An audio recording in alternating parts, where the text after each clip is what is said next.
November 10th, 1659. A tent on Pratapgad fort holds its breath.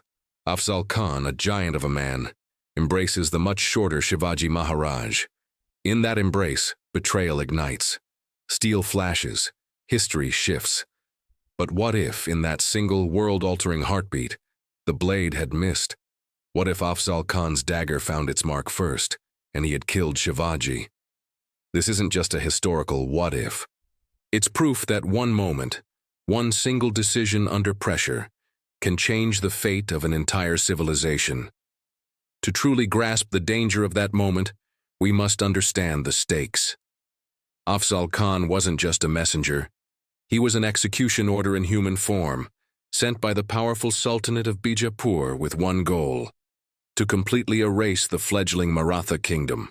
He marched with an army of over 12,000 soldiers, backed by heavy artillery, experienced cavalry, and a reputation for ruthless efficiency. And Shivaji? He was critically outnumbered, undermanned, and surrounded by hostile territory. The meeting at Pratapgad wasn't supposed to be a battle.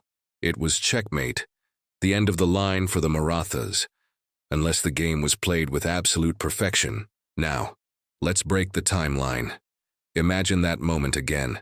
Shivaji's hidden wagnak, the tiger claws, misses its target. In the same instant, the Khan's dagger strikes deep. Shivaji falls. A wave of shock, like a physical blow, hits the Maratha ranks watching from the shadows. Panic spreads like wildfire. Orders collapse into confusion. More importantly, the faith that fueled their struggle evaporates.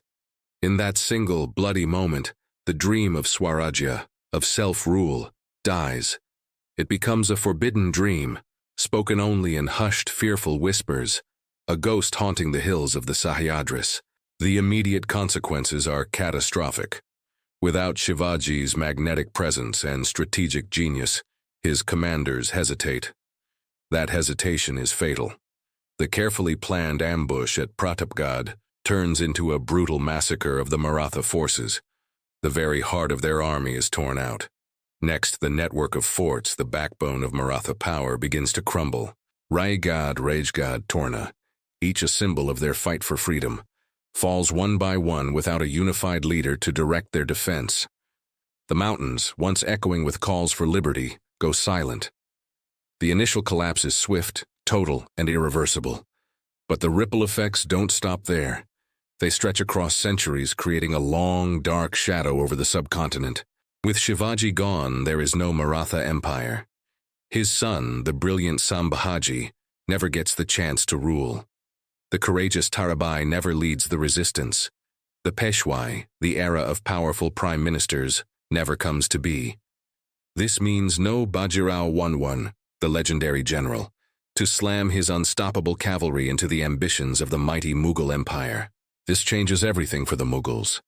The Emperor Aurangzeb, instead of being bogged down in a costly and draining 27-year war in the Deccan against the Marathas, faces no such challenge. His empire doesn't bleed itself dry of men, money, and morale. Instead of weakening, the Mughal crown solidifies its power, and the political balance of India freezes under its singular dominant authority. The vibrant multipolar political landscape we know from history simply never materializes, and the changes ripple even further, altering the course of world history. A few decades later, when European colonial powers like the British and French begin to seriously test the waters in India, what do they find? They don't encounter a formidable continent-spanning Maratha confederacy capable of unified resistance.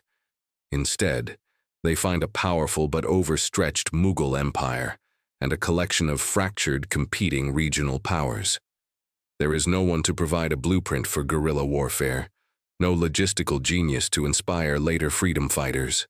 The subcontinent becomes easier to divide, easier to rule, and ultimately easier to own. The welcome door for colonialism is thrown wide open. But let's pull back to that critical moment in the tent. Here's the psychology that prevented this alternate reality. Shivaji didn't walk into a trap blindly. He reframed the entire situation. He knew Afzal Khan was taller, stronger, So he turned that height difference into a weapon of proximity, forcing the giant to stoop, making him vulnerable. He turned the Khan's arrogance and overconfidence against him, and most importantly, he walked toward a meeting he knew could mean death, not with panic but with meticulous preparation. He was ready for betrayal. So, what's your Pratapgad? It might not be a battle for a kingdom, but we all face them. Maybe it's a high-stakes promotion pitch at work, a crucial exam that will define your future, or a life-altering conversation you've been avoiding. We can all learn from Shivaji's mindset. First, know your terrain, know the room, know the market, know the person you're dealing with. Second, control the frame. Don't just accept the narrative given to you by the giant in the room. Create your own terms, your own advantage. And finally, carry your wagnak. This is your hidden, unexpected strength, your deep research, your unique creativity, your unwavering resilience. Because when your moment of high pressure comes, you either have the tools to reshape destiny, or you will be reshaped by it. The events at Pratapgad were more than just a battle. It was courage weaponized into strategy. It was a masterclass in turning weakness into strength. If you want to dive deeper and decode the psychology behind Shivaji's most impossible decisions, then you won't want to miss our next video, The Mindset of the Bagnak. Subscribe to Voice of Grit and click the notification bell. Your own empire-building journey has just begun. Thanks for watching.